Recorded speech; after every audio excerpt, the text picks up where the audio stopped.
Hi everybody, welcome to the Ask Charlie Show, the show where you ask questions and I try my hardest to answer them. Today we've got a great question. I have a tendency to procrastinate because I'm a perfectionist. I work in a fast-paced environment and my boss wants me to get out my work quicker. While I like to get stuff out, I tend to procrastinate before I pull the trigger. What can I do to make sure to balance my perfectionism and my tendency to procrastinate? What an awesome question. The balance between perfectionism and procrastination. No, this is really personal to me because my first job was as a lawyer. I worked for a company called Davis Polk and Warwell. I'll never forget that first training that we had was one of the guys get up, he said, listen, you represent the company, you represent the firm. If you're sending out documents or memos or emails and there are spelling mistakes, it's an embarrassment to all of us. Don't just send stuff out. Proofread, proofread, proofread until your eyes bleed. Perfection.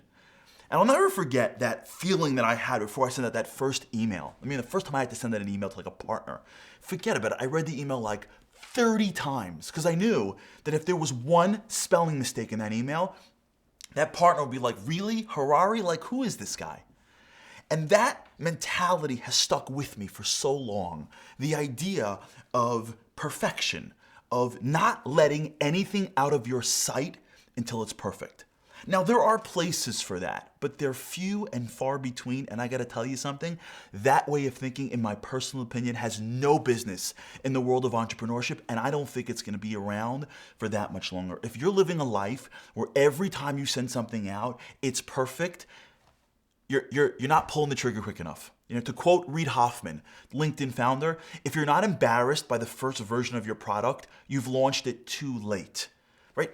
This is sort of the rub between traditional and what's called agile design, rapid iteration. That means that the way you grow, the way you develop, the way your product makes it, the way you grow as an employee, an employer, as a business owner, as a father, as a mother, is you move from this traditional design thinking of, I set myself in the corner forever until it's perfect, and then I come out, to I go out and I get feedback, and I go out and I get feedback, and I get feedback, and I change and I change and I change and I change. I want you to figure out how to move from perfection to minimum viable product. From it's gotta be amazing to it's gotta be good enough. And then I gotta be open to criticism so that I can make it better from the group.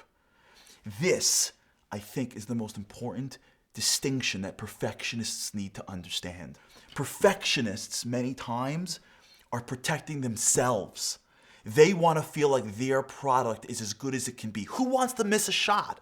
Who wants to get negative feedback? Who wants to put anything out? You don't think when those comments on the blogs are not perfect and I'm like, oh, they don't like what I have to say. You think anybody wants to ever come across anywhere and someone say you're not perfect? Who wants negative feedback? So I would much rather hold on to something until everything is figured out as opposed to putting myself out there and letting other people make that decision. Perfectionism is great. Try your hardest. Don't go out there and throw anything against the wall, but you gotta know there's a balance between when you're trying your hardest for you and when you're trying your hardest for the product or for the company. And that is the distinction between procrastination and perfectionism. When you have something good enough, why aren't you getting it out? What are you worried about? People are gonna give you feedback, it's gonna fail. Well, guess what? Failing is the only way to success. The key to the future, the key to becoming great, in my opinion, is rapid iteration. You try, you put it out there, you get feedback. You adapt, you get feedback. You adapt, you get feedback. Perfectionism means holding on to it, unfortunately, too long. We're living in a time right now where people are used to buying a phone knowing that there's going to be a better phone coming out next year.